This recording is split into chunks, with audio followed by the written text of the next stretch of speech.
ನಮಸ್ಕಾರ, ನೀವು ನೋಡ್ತಾ ಇದ್ದೀರಾ ನ್ಯೂಸ್ ಫಸ್ಟ್. ನಾನು ಚಂದನಾ ಶೆಟ್ಟಿ.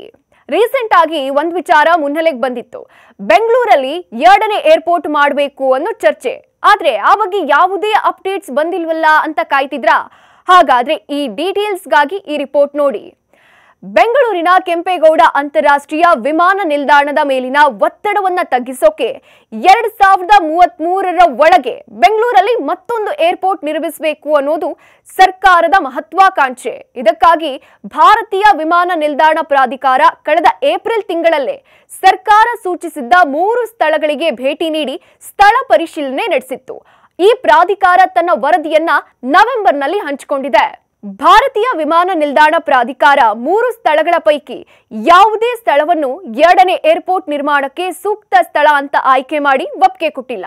ಜೊತೆಗೆ 3 ಸ್ಥಳಗಳ ಪೈಕಿ ಯಾವುದೇ ಸ್ಥಳವನ್ನ ತಿರಸ್ಕಾರನೂ ಮಾಡಿಲ್ಲ. ಯಾಕೆ ಗೊತ್ತಾ? ಕನಕಪುರ ರಸ್ತೆಯ 2 ಸ್ಥಳಗಳು ಹಾಗೂ ನೆಲಮಂಗಲ ಕುಣಿಗಲ್ ರಸ್ತೆಯ 1 ಸ್ಥಳದಲ್ಲಿ ಬೆಂಗಳೂರಿನ ಎರಡನೇ ಏರ್ಪೋರ್ಟ್ ನಿರ್ಮಾಣ ಮಾಡೋಕೆ ಇರೋ ಸವಾಲುಗಳ ಬಗ್ಗೆ ಮಾತ್ರ ಭಾರತೀಯ ವಿಮಾನ ನಿಲ್ದಾಣ ಪ್ರಾಧಿಕಾರ ತನ್ನ ವರದಿಯಲ್ಲಿ ಪ್ರಸ್ತಾಪಿಸಿ ಕಳವಳವನ್ನ ವ್ಯಕ್ತಪಡಿಸ್ತಾ ಇದೆ.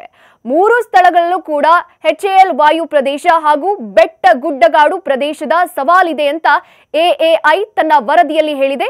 ಭಾರತೀಯ ವಿಮಾನ ನಿಲ್ದಾಣ ಪ್ರಾಧಿಕಾರ ಸಲ್ಲಿಸಿರುವ ಈ ವರದಿಯಲ್ಲಿ 3 ಮುಖ್ಯ ಸವಾಲುಗಳನ್ನು ಪಟ್ಟಿ ಮಾಡಲಾಗಿದೆ. ಕನಕಪುರ ರಸ್ತೆಯ 2 ಸ್ಥಳಗಳು ಹಾಗೂ ನೆಲಮಂಗಲ ಕುಣಿಗಲ್ ರಸ್ತೆಯ ಪ್ರದೇಶ ಬನ್ನೇರುಘಟ್ಟದ ಪೀಕ್ ಪ್ರದೇಶಕ್ಕೆ ಹತ್ರ.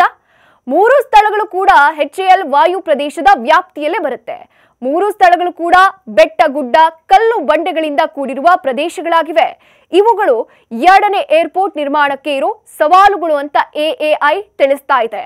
ವಿಮಾನಗಳು ಲ್ಯಾಂಡಿಂಗ್ ಮತ್ತು ಟೇಕ್ ಆಫ್ ಆಗುವಾಗ ಬನ್ನೇರುಘಟ್ಟದ ಎತ್ತರದ ಪ್ರದೇಶ ಇರೋದು ಅಡ್ಡಿಯಾಗೋ ಸಾಧ್ಯತೆ ಇದೆ ಅಂತ ಹೇಳಲಾಗ್ತಿದೆ. ಇನ್ನು ನೆಲಮಂಗಲ ಕುಣಿಗಲ್ ರಸ್ತೆಯ ಜಾಗ ಬೆಟ್ಟ ಗುಡ್ಡಗಳಿಂದ ಕೂಡಿದೆ. ಇಲ್ಲಿ ಹೆಚ್ಚು ಕಲ್ಲು ಬಂಡೆಗಳಿವೆ.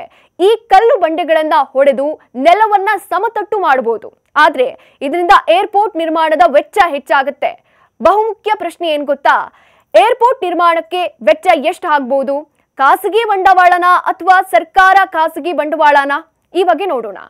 ಈ 3 ಸ್ಥಳಗಳ ಪೈಕಿ 1 ಸ್ಥಳವನ್ನ ಅಂತಿಮ ಮಾಡಬೇಕು.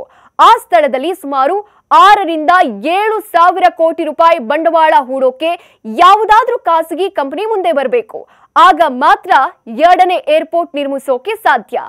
ರಾಜ್ಯ ಸರ್ಕಾರ ಹಾಗೂ ಖಾಸಗಿ ಕಂಪನಿ ಜಂಟಿಯಾಗಿ 50% ಪಾಲುದಾರಿಕೆಯಲ್ಲಾದ್ರೂ ಏರ್ಪೋರ್ಟ್ ನಿರ್ಮಿಸೋಕೆ ಆಸಕ್ತಿ ವಹಿಸಬೇಕು. ಎರಡನೇ ವಿಮಾನ ನಿಲ್ದಾಣ ನಿರ್ಮಾಣಕ್ಕೆ ಬಂಡವಾಳನೇ ತುಂಬಾ ಮುಖ್ಯ. ಭೂಮಿ ಸ್ವಾಧೀನಕ್ಕೆ ಏನಿಲ್ಲ ಅಂದ್ರೂ 5,000 ಕೋಟಿ ಬೇಕಾಗತ್ತೆ ಅಂತ ಅಂದಾಜು ಮಾಡಲಾಗ್ತಿದೆ. ಬಳಿಕ ವಿಮಾನ ನಿಲ್ದಾಣದ ಖರ್ಚು ವೆಚ್ಚಗಳನ್ನ ಭರಿಸಬೇಕಾಗತ್ತೆ. ಇದಾಗಿತ್ತು ಈ ಹೊತ್ತಿನ ಸ್ಪೆಷಲ್ ಸುದ್ದಿ. ನೋಡ್ತಾ ಇರಿ ನ್ಯೂಸ್ ಫಸ್ಟ್, ನಿರ್ಭೀತಿಯಿಂದ ನಿಮ್ಮ ಪರವಾಗಿ.